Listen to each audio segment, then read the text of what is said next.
प्यारे दोस्तों, welcome to अपनी जॉब्स एकेडमी। इंडियन पॉलिटी के लेक्चर सीरीज को हम कंटिन्यू कर रहे हैं। अभी तक 5 हमने लेक्चर्स आपको इस पे दिए हैं, डिलीवर किए। लास्ट के लेक्चर में हमने पढ़ा था शिमला जो कॉन्फ्रेंस हुई थी 25 जून 1945 को, जिसमें 22 रिप्रेजेंटेटिव्स ने अंडर द अब्दुल कलाम आजाद के उनकी निगरानी में 22 रिप्रेजेंटेटिव्स ने उसमें शिरकत करी। और उसमें ये डिस्कस करना था, दो पार्टीज मेन थी, एक इंडियन नेशनल कांग्रेस और दूसरा ऑल इंडिया मुस्लिम लीग। यहां पर ये सवाल खड़ा हुआ कि मुस्लिम रिप्रेजेंटेटिव्स है वो कौन इलेक्ट करेगा, वो कौन नॉमिनेट करेगा। इंडियन नेशनल कांग्रेस कहती हम करेंगे, ऑल इंडिया मुस्लिम लीग कहती हम करेंगे। ठीक है जी। तो बहरहाल वो शिमला कॉन्फ्रेंस जो है वो उस टाइम नाकाम हो रही। आगे बढ़ते हैं। अब फिर अंग्रेजों को यही परेशानी लाहक हुई कि भैया अब क्या करें, किस तरीके से जो है हम ट्रांसफर ऑफ पावर तो करना चाहते हैं, हम अपने हाथ से पावर ट्रांसफर करना चाहते हैं, बस हमारी बस हो गई है, अब हमसे नहीं चलाया जा रहा है, हम आपको ही पूरा इख्तियार देंगे।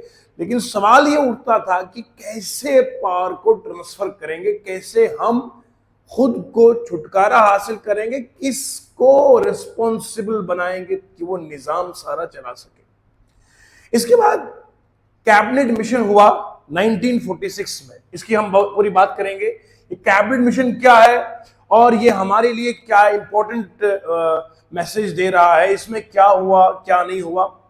अब जरा देखिएगा, 3 लोग आते हैं, एक का नाम है लॉरेंस, एक का नाम है क्रिप्स, एक का नाम है अलेक्जेंडर। 3 लोग आ गए हिंदुस्तान की सरजमीन पर। हमारी सरजमीन पे ये आ गए हैं 24 मार्च 1946। लॉरेंस, क्रिप्स और अलेक्जेंडर 24 मार्च 1946 को ये हमारी धरती पर आते हैं। अच्छा, कैबिनेट मिशन के मेंबर यही थे। कैबिनेट मिशन में जो प्लान बना गया, वो प्लान ये था कि how to find the ways, कैसे हम इस हुकूमत को जो अंग्रेजों के कब्जे में है, कैसे ये हिंदुस्तानियों को ट्रांसफर करेंगे जिनका असल में ये अधिकार है, हक है। और how to find the peaceful ways of transfer of charge in India and to suggest measures taken for the formation of constitution making machinery. अब सवाल ये उठा कि हमने तो कॉन्स्टिट्यूशन मेकिंग असेंबली को हमने बनाना है, तो कैसे हम जो है वो पावर को ट्रांसफर करेंगे। क्योंकि इससे पहले ये बात हुई थी कि हम कॉन्स्टिट्यूएंट जो है इलेक्शंस हमारे हुए हैं, डायरेक्ट इलेक्शंस इससे पहले हमने पढ़े थे। आखिरकार ये हो रहा था कि कैसे हम एक प्रॉपर फॉर्मेट में पावर्स को ट्रांसफर करेंगे। उसके लिए पीसफुल वेज ढूंढे गए। All India Muslim league, Indian national conference, इनसे बार बार समझौते, नेगोशिएशन, बातचीत होती रही। और फिर आखिरकार ये कहा कि कैसे हम जो है कॉन्स्टिट्यूएंट असेंबली में जो मेंबर्स है वो किस तरह के होने चाहिए, किस तरह से हम कॉन्स्टिट्यूएंट असेंबली जो है यहां बनाएंगे ताकि प्रॉपर तरीके से एक्ट लाया जाए और एक्ट की बुनियाद पर जो है हिंदुस्तान को मुकम्मल आजादी दी जाए, पूर्ण स्वराज दिया जाए।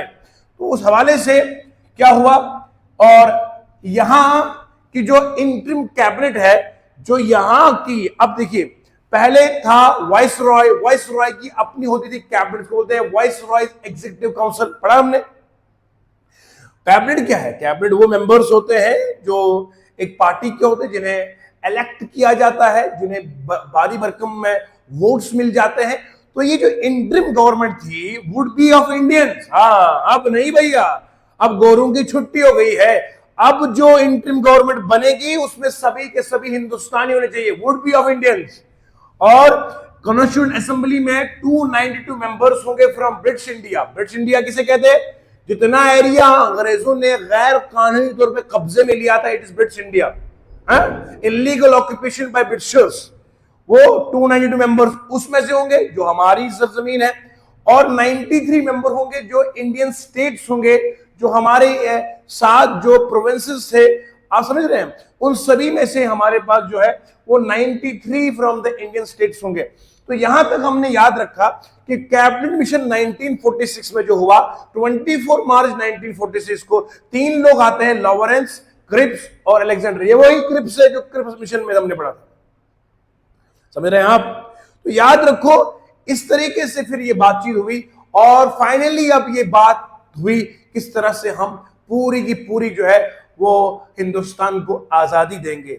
अच्छा जी, इसके बाद जो है वो बातें बहुत इंपॉर्टेंट है, ये है कि proposal of cabinet mission was accepted. हाँ, फिर अंग्रेजी हुकूमत ने इस प्रपोजल को, जो ये कैबिनेट मिशन में जो ये लोग आए थे, इन्होंने कहा कि हम इस तरह से करेंगे।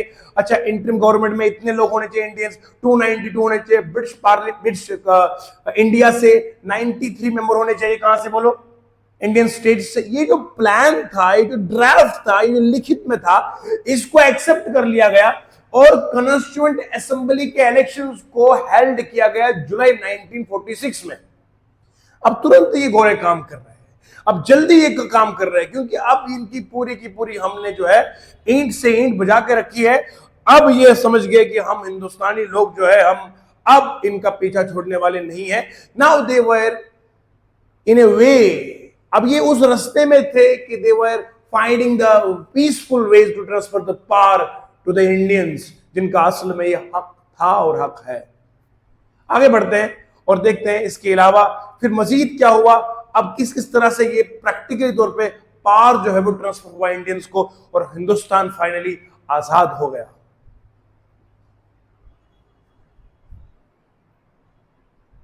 कुछ बच्चे यहां सोच रहे होंगे, सर यहां पर जो ये लफ्ज इंटरिम का लिखा है, इसका क्या मतलब है?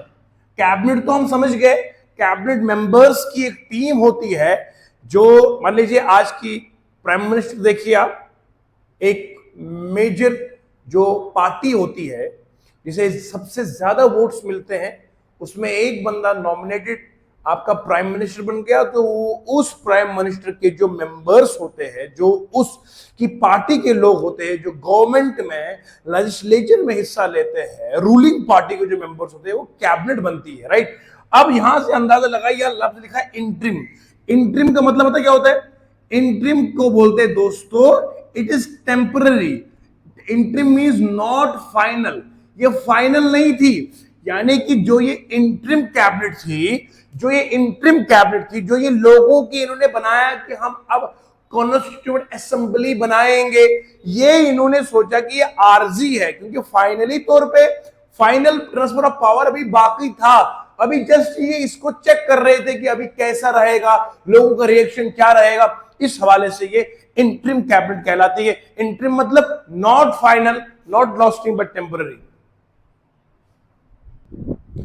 मेरे प्यारे दोस्तों, आगे हम आजादी के करीब है और देखिए किस तरह से हम हिंदुस्तानियों ने गोरों से अंग्रेजों से आजादी हासिल करी है। देखिए जरा ध्यान से, अभी तक हमने क्या पढ़ा?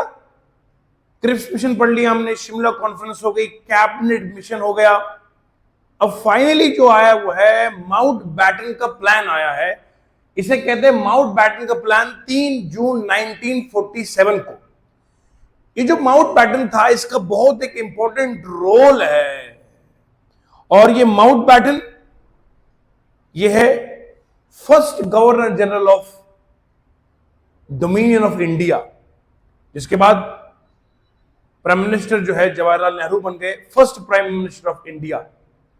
उससे पहले जो है first governor general of dominion of India कौन बन गए थे? Lord Mountbatten. अब जरा यहां से अंदाजा लगाइए, इस माउंटबेटन ने क्या प्लान लाया। इस माउंटबेटन ने कहा कि चूंकि वहां आप देख रहे थे शिमला कॉन्फ्रेंस फेल हो गई थी, क्योंकि मुस्लिम लीग की एजिटेशन शुरू हो गई, भैया हमें अलग कंट्री चाहिए,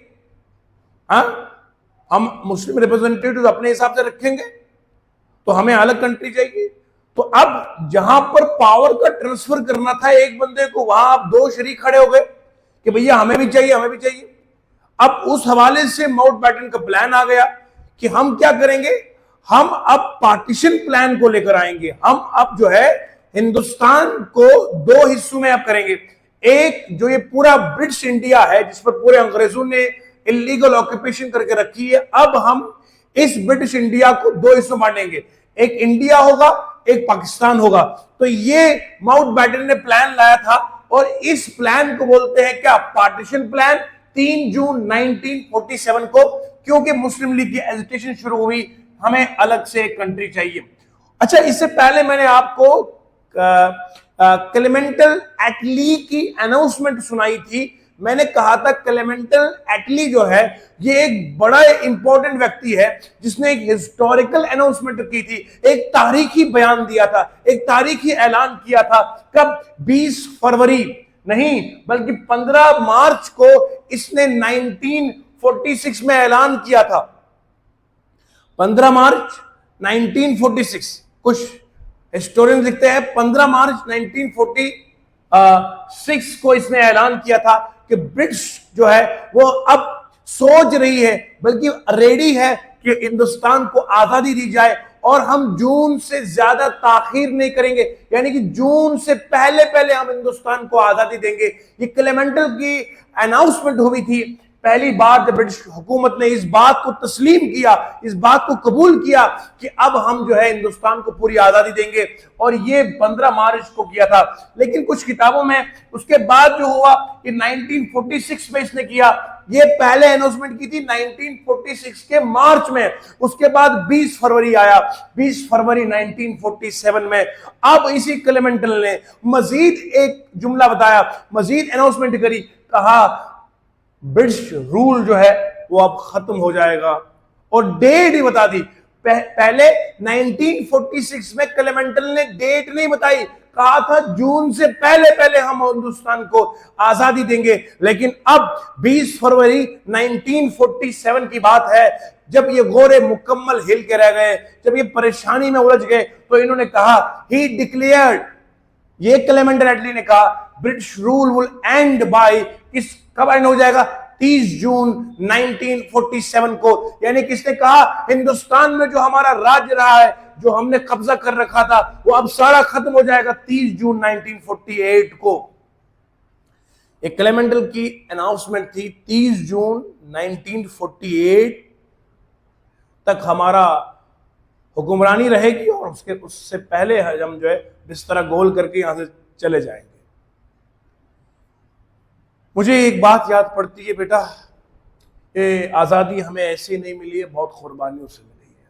हर एक कम्युनिटी के बंदे ने इसमें हिस्सा लिया, हर एक रिलीजन के बंदे ने इसमें हिस्सा लिया, खून पसीने से इस वतन को सींचा, और सलाम है उन लोगों पर जिन्होंने इसमें कुर्बानियां दी, और आज हम आज़ादी की फिजा में सांस ले रहे हैं।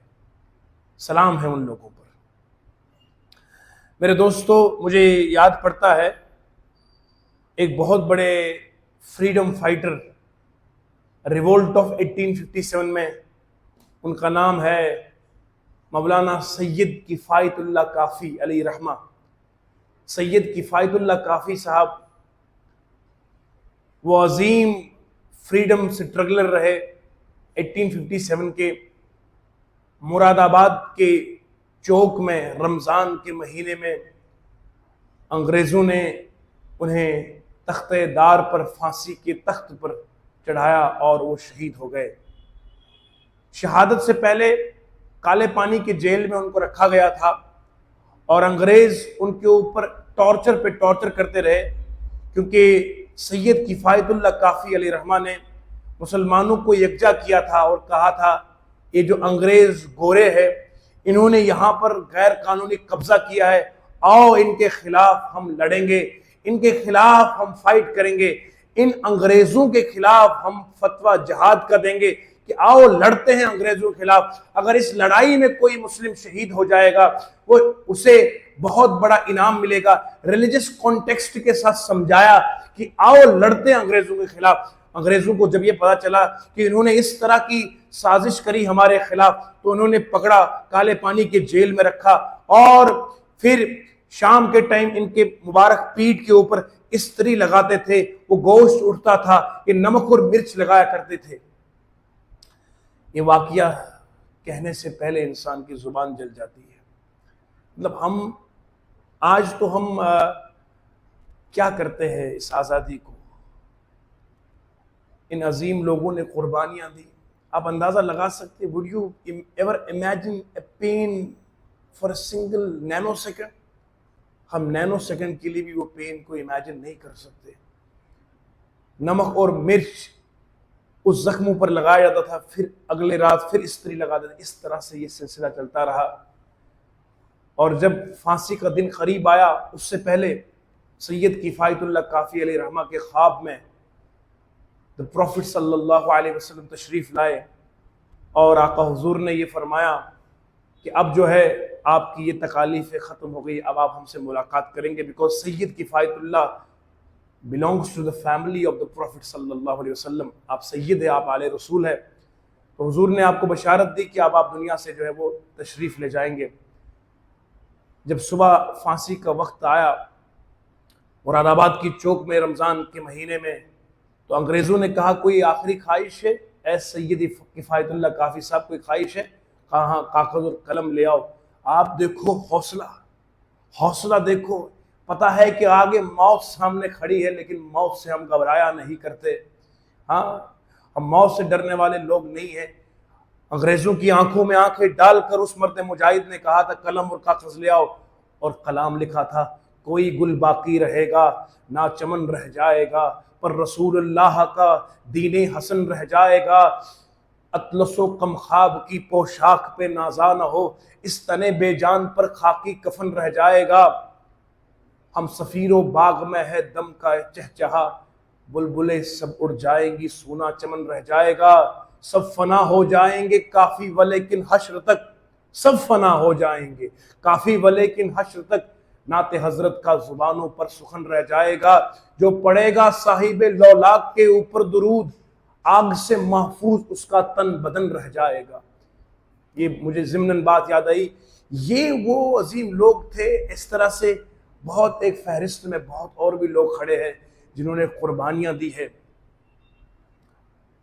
आप जरा देखिए कैसे कैसे अजीम लोगों ने कुर्बानियां दी है। 1857 से लेकर बराबर 1947 तक आप देखो, भगत सिंह ने हंसती हुई जवानी कुर्बान कर दी, बाल गंगाधर तिलक, समझ रहे हैं आप, सुभाष चंद्र बोस जी, इस तरह से बहुत सारे लोग हैं। किस किस ने कुर्बानी नहीं दी इस देश के लिए? आप आज हम क्या कर रहे हैं इस आज़ादी के लिए? अभी हाल ही में जो बोल नहीं पा रहा हूं मैं, कोलकाता में जो वाकया हुआ एक डॉक्टर के साथ, अल्फाज नहीं साथ दे रहे कसम से। बच्चे डिस्कस करते हैं, हम तो रो पड़े कसम से। एक इंसान इतना वहशी कैसे हो सकता है? इसे इंसान नहीं, इसे हैवानियत की तमाम हदों को खत्म कर दिया।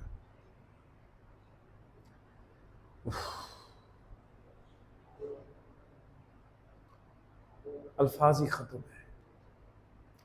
उस प्यारी बच्ची ने कितनी तकलीफ बर्दाश्त करी होगी। जंगल का वहशी दरिंदा भी इस कदर नहीं हो सकता जिस कदर वो जलील, वो कमीने और वो खबीस लोग थे। काश कि यहां पर लॉ उस अंदाज से एग्जीक्यूट होता जिस अंदाज से ये लिखा गया है, तो कोई भी ये हरकत सोचने से पहले हजार बार कांप जाता। मैं यहां पर यह बात कहने पर मजबूर हो रहा हूं कि हजरत सैयदना फारूक आजम रदी अल्लाह तआला अन्हु का ज़माने मुबारक है। एक औरत रात को ऊँटनी पर सवार है, कहीं जा रही है, रास्ते में किसी ने ऊँटनी की लगाम पकड़ी, तो वो खातून कहने लगी कि यहाँ तो मुझे लगता है कि हजरत सैयदना उमर द ग्रेट रूलर, आदि से ज्यादा दुनिया पर हुकूमत करने वाले हुक्मरान हजरत उमर दुनिया से बज़ाहिर पर्दा फरमा के इंतकाल कर चुके, या तो जो ये लगाम पकड़ने वाला ये हजरत उमर खुद है। This was the law and order in the era of the holy Syedna Umar रदी अल्लाह अन्हु। ये दबदबा था हजरत उमर का कि रात को औरत बेखौफ होकर निकल सकती थी और डर नहीं होता था कि कोई गैर मर्द आ जाए सामने। उस औरत का डिटर्मिनेशन देखिए, वो ये कहने लगी कि अगर ये मेरी ऊँटनी की लगाम पकड़ने वाला शख्स होगा, या तो ये खुद हजरत उमर होंगे या तो उमर रदी अल्लाह अन्हु दुनिया से तशरीफ ले गए। ये लॉ एंड ऑर्डर था, मुजरिम कांपता था। मैं आज भी कहता हूं, अगर यहां हमारे हिंदुस्तान की सरजमीन पर वो रूल एंड लॉ इंप्लीमेंट किया जाए जिसमें डिटरेंट सजाएं मिल जाएं, ऐसे मुजरिमों को बीच चौराहे पे इनको संगे सार किया जाए, पत्थर मार मार के इनको लहू लहान करा जाए, मैं ये समझता हूं कि कयामत तक दोबारा ऐसी कोई हरकत करने को सोच भी नहीं सकता, सोच सोच के कांप जाएगा। लेकिन अफसोस है हमारी सिर्फ चीजें लिखित में है, पूरी एग्जीक्यूशन इन पे होती नहीं है। ये हमारा दर्द बोल रहा है, मतलब क्या कहें, क्या ख्वाब देखे होंगे उस बच्ची ने। पहले इतनी मुश्किल पढ़ाई, नीट के लिए अलग से पढ़ो, उसमें पूरी जवानी लुट जाती किताबों में, फिर डॉक्टर के 5 साढ़े 5 साल उसमें जवानी लुट जाती है, फिर उसके बाद पीजी करो, उसमें मजीद ज़िंदगी और अजियत नाक हो जाती है, फिर उसके बाद डॉक्टर बनो, रेजिडेंट डॉक्टर बना, 36 घंटे 40 घंटे ड्यूटी करे बंदा, और फिर ये हालत हो जाए। क्या इसीलिए हमने आज़ादी हासिल करी थी? क्या इसीलिए हमारे बुजुर्गों ने कुर्बानियां दी थी? क्या इसीलिए हमारे बड़ों ने, हम सब के बड़ों ने इसलिए इस चमन को खून से सींचा था? सोचने की बात है। बहरहाल आगे बढ़ते हैं, लेक्चर को आगे बढ़ाता हूं मैं। ये दर्द बोल पड़ा, आज क्या करें। अगर इंसान को दर्द ना हो, वो किस चीज का इंसान है। बहरहाल आगे बढ़ते हैं, आगे देखते हैं किस तरह से हमने आज़ादी हासिल करी थी। प्यारे दोस्तों, अब फाइनली हमारे पास आज़ादी जैसी एक अजीम नेमत अल्लाह की तरफ से हमें मिली है। अब देखिए, इतनी कोशिशों और इतनी मेहनतों के बाद फाइनली रब ने हमारी फरियादों को सुना, हम सब ने मिलकर इसके लिए कुर्बानियाँ दी, और फाइनली जो है हमें अब आज़ादी मिलने को वाली है।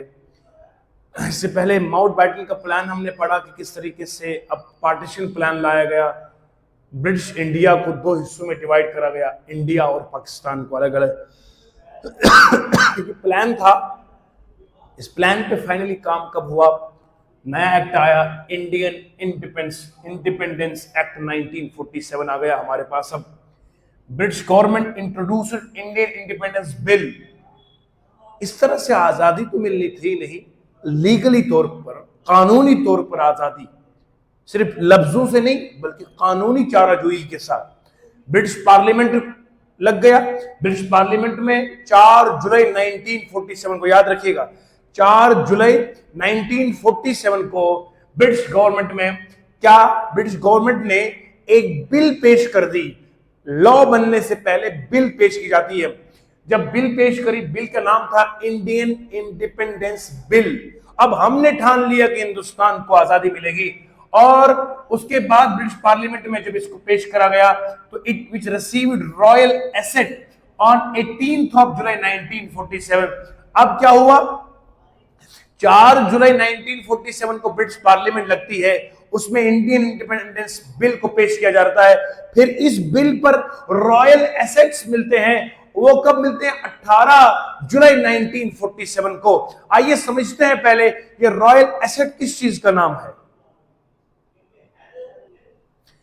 हमारे दोस्तों देखिए जरा, मैंने यहां आपको बताया कि रॉयल एसेट क्या है। एक होता है रॉयल एसेट, ASSET। एसेट का मतलब होता है आपके पास क्या क्या दौलत है, property, that is asset. It is not asset, it is assent, ASSENT। Royal assent का मतलब जो मोनॉक होता है ना, मोनॉक जो किंग होता है या क्वीन होगा, जिसे मोनॉर्की कहते हैं, जहां पर बादशाहत होगी, जहां जिस इलाके को अगर एक बादशाह या एक क्वीन रूल करेगी, इट इज कॉल्ड मोनॉर्की।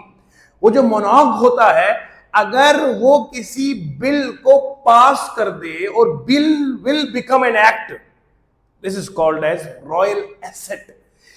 उस वक्त के जो ब्रिटिश गवर्नमेंट थी, उसमें मोनॉर्क के पास की अथॉरिटी हुआ करती थी, वो कह दे तो पार्लियामेंट में अगर बोथ हाउसेस के थ्रू भी किसी चीज को पास करा जाए, it is called royal assent. पर जो राइट डेफिनेशन है वो है कि मोनॉक, बादशाह जो होगा, क्राउन होगा, वो जब इसको पास कर देगा it becomes a royal assent. तो इसको जो इंडियन इंडिपेंडेंस की बिल को पेश करा गया पार्लियामेंट को, 4 जुलाई को पेश किया गया और 18 जुलाई को इस पर रॉयल एसेंट मिलता है कि इसको हमने पास कर दिया। अब फाइनली जो है इस इंडिपेंडेंस डे को जो इफेक्ट हुआ, यानी कि जो ये बिल है फाइनली तौर पे जब इसको अप्रूव करा गया, अब ये एक्ट बन चुका है। Now the act came into effect on 15 अगस्त 1947, जिसे हम आजादी का दिन मनाते हैं। तो ये जो हमारी कल 15 अगस्त 1947 को जो हमने कल जश्न आजादी मनाया, वो हमने क्या मनाया उस दिन, यानी 15 अगस्त 1947 को असल में हुआ क्या था? जो इंडियन इंडिपेंडेंस की जो बिल है, वो बिल को 4 जुलाई 1947 को पेश किया पार्लियामेंट में। 18 जुलाई को प्रिंस ने, क्राउन ने उसे रॉयल एसेंट दिया, यानी कि अप्रूव करा। अप्रूव करने के बाद वो जो इंडियन इंडिपेंडेंस बिल से एक्ट बना 18 जुलाई को, वो लागू हो गया 15 अगस्त 1947 को। This is the independence day. इसका ये मतलब है कि हमारा जो असल में इंडियन इंडिपेंडेंस एक्ट है 1947 को, वो लागू कब हुआ? 15 अगस्त 1947 को। This act divided India and Pakistan into 2 independent dominions। अब इस एक्ट की वजह से माउंटबेटन ने जो पार्टीशन प्लान लाया था, इस एक्ट ने कहा हाँ ठीक है, हिंदुस्तान और पाकिस्तान अब 2 अलग अलग कंट्रीज बन गए, इंडिपेंडेंट कंट्रीज बन गई, and they have the right to secede. यहां पे लफ्ज आएगा एक सेसीड, SECED। सेसीड का मतलब होता है लीव करना, छोड़ देना, अलग हो जाना। And they have the right to leave from British Commonwealth. इससे पहले मैंने आपको कहा था अंग्रेजों ने एक चाल चली थी हमारे साथ, जिसे हम कहते हैं वो जिस पर जवाहरलाल नेहरू साहब ने कहा था डोमिनियन स्टेटस, जो कहा था हमने कि dominion status is dead as door nail, जो पंडित जवाहरलाल नेहरू ने कहा था। कि इससे पहले अंग्रेजों ने कहा था कि हम जितने भी हमारे टेरिटरीज में कंट्रीज, ये जो प्रिंसली स्टेट जुड़ी हुई है, हम हमारे साथ जुड़ी रहेंगी, हमारा क्राउन प्रिंस ही हुकूमत करेगा। उसका नाम पड़ा था ब्रिटिश कॉमनवेल्थ, जिसमें 56 मेंबर्स थे। और अब इन्होंने कहा कि इन दोनों कंट्रीज के पास इजाजत है, they have the right to secede, ये कॉमनवेल्थ से निकल सकते हैं, इन्हें अब हमारे साथ रहने की कोई जरूरत नहीं, इनकी मर्जी है। It provided a boundary commission to be appointed by the governor general। अब इसमें हुआ ये कि अब जो है दोनों कंट्रीज को अपनी अपनी बाउंड्री जो है वो तय करनी थी। ये इतना एरिया हिंदुस्तान का, इतना एरिया पाकिस्तान का, इस पर एक बाउंड्री कमीशन को बनाया गया और इसमें अपॉइंट करना था बाय गवर्नर जनरल। याद रखिएगा, पहले हमारे पास गवर्नर जनरल बना, फिर गवर्नर जनरल इंडिया बना, फिर वाइसरॉय बना।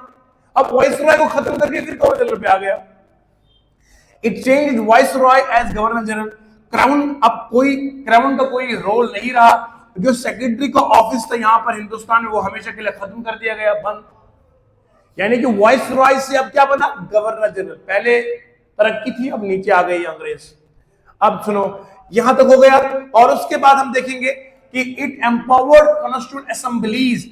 अभी तक कॉन्स्टिट्यूएंट असेंबली का जिक्र होता था, अब असेंबलीज हुआ। क्यों? अब 2 कंट्रीज बन गई। इस इंडिपेंडेंस एक्ट के तहत, इंडियन इंडिपेंडेंस एक्ट 1947 के तहत ये हुआ। अब दोनों कंट्रीज को कहा गया है तुम अपनी अपनी कॉन्स्टिट्यूएंट असेंबली बनाओ, अपनी पार्लियामेंट बनाओ, असेंबलीज खुद बनाओ, और जिसमें इख्तियार होगा अपनी मर्जी का कॉन्स्टिट्यूशन बनाओ, कोई दिक्कत नहीं है, हमसे मशवरा लेने की कोई जरूरत नहीं है। And legislate for their own respective territories. अपने अपने जो आपके टेरिटरीज है, इलाका जो आपको मिल चुका है, बाउंड्री कमीशन बताएगा इंडिया के पास कितने इलाके आएंगे, पाकिस्तान के पास कितने इलाके आएंगे, उन सभी पर आप जो है लेजिस्लेट कीजिएगा। आप इलेक्शन करिए, वोटिंग कीजिए, कॉन्स्टिट्यूएंट असेंबली बनाइए और कॉन्स्टिट्यूशन बना के अपने अपने मुल्क को आप सुकून के साथ चलाइए। हम अब जा रहे हैं अंग्रेज, अब यहां से हमेशा के लिए रफू चक्कर हो गया है, चल पड़ा यहां से।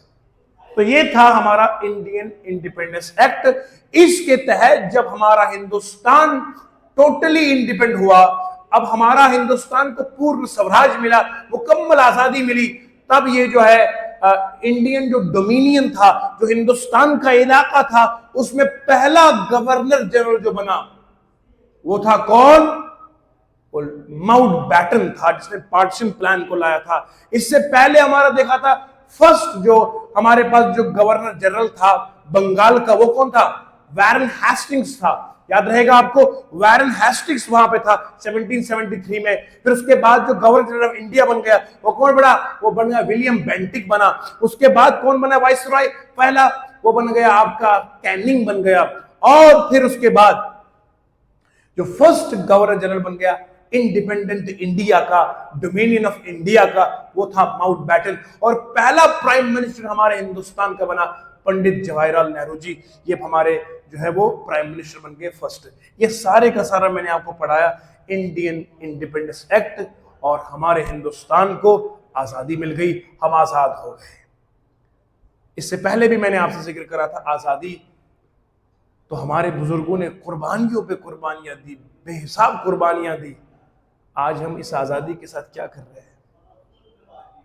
आज उन बुजुर्गों की रूहें हमारे ऊपर क्या कुछ अफसोस कर रहे होंगे कि यार कैसे पीछे हमने छोड़े, जो पूरी दुनिया में इस सरजमीन पर जिसको हमने खून से सींचा, आज सर शर्मिंदा हो रहा है हमारी हरकतों से। हमारी गुजारिश है हुकूमत हिंद से, ऐसे स्टेप्स ले लो, ऐसे डिटरेंट लॉज बनाओ इन खबीसों और इन कमीनों के लिए जो इस तरह की हरकतें करते हैं, जहां पर औरत जात महफूज ही नहीं है। ऐसे कानून बनाओ और इनको ऐसी सजाएं दो कि दोबारा ये सोचने से पहले इंसान 1000 बार कांप उठे। काश ऐसा होता था, वरना तो अब खौफ आता है। मुझे उस इंसान, उस आदमी पर बेहद अफसोस होता है। मैं उस आदमी को समझता हूँ ये लानत का मुस्तहिक है, जिसके पास औरत बैठे और औरत अपने आप को अनसेफ महसूस करे।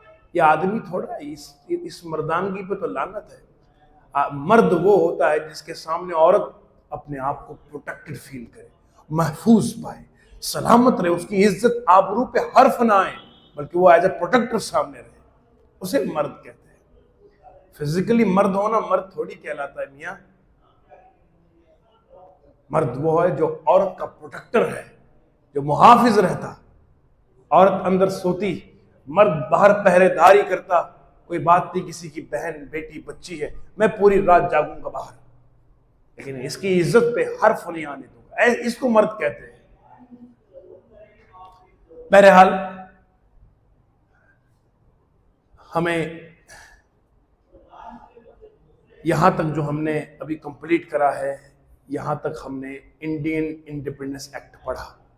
कौन कौन सा एक्ट पढ़ा हमने याद है? सबसे पहले रेगुलेटिंग एक्ट ऑफ 1773 पढ़ा। उसके बाद हमने मल्टीपल एक्ट्स पढ़े। आइए उन सभी एक्ट्स को समराइज करते हैं, अभी तक हमने क्या क्या एक्ट पढ़ा है। हेलो दोस्तों, हिस्ट्री ऑफ इंडियन कॉन्स्टिट्यूशन हमने आपको लगातार अभी तक 6 लेक्चर्स हमारे हुए हैं। आपको 6 के 6 लेक्चर में समझाए मैंने कि हिस्टोरिकल बैकग्राउंड क्या है इंडियन कॉन्स्टिट्यूशन का। आप समझिए मेरी बातों को बगौर ध्यान से। ये सारे मैंने आपको एक्ट्स पढ़ाए, हर एक एक्ट को बारीकी समझाया है। आप पूरे के पूरे 6 लेक्चर्स को देखिए। Historical background of Indian constitution आपको लफ्ज व लफ्ज सीने में उतर जाएगा। हमने बड़े अच्छे से और कहानियों के अंदाज में आपको सारी चीजें समझाई है। पहला हमने पढ़ा था रेगुलेटिंग एक्ट ऑफ 1773, ये पढ़ लिया हमने। इसमें गवर्नर जो जनरल बंगाल का था उसे बनाया गवर्नर जनरल ऑफ इंडिया। पहला सुप्रीम कोर्ट बनाया गया कलकत्ता में। चीफ जस्टिस एक रखा और 3 उसके जजेस रखे गए, सारे मैंने चीज बढ़ाई है। फिर आया पिट्स इंडिया एक्ट 1784 का, ये 1773 का, 1784 का। फिर आया चार्टर एक्ट ऑफ 1813, फिर चार्टर एक्ट आया 1833 का, फिर चार्टर एक्ट आया 1853 का, फिर आया गवर्नमेंट ऑफ इंडिया एक्ट 1858, फिर उसके बाद इंडियन काउंसिल एक्ट आया 1861 का, फिर आया इंडियन काउंसिल एक्ट 1892 का। समझ रहे हैं, ये सारी चीजें मैंने पढ़ाई है। इंडियन काउंसिल एक्ट 1909 का, फिर गवर्नमेंट ऑफ इंडिया एक्ट आया 1919 का, फिर गवर्नमेंट ऑफ इंडिया एक्ट आया 1935 का। चार्टर एक्ट देखो कितने हैं, चार्टर एक्ट 3 है यहाँ पर।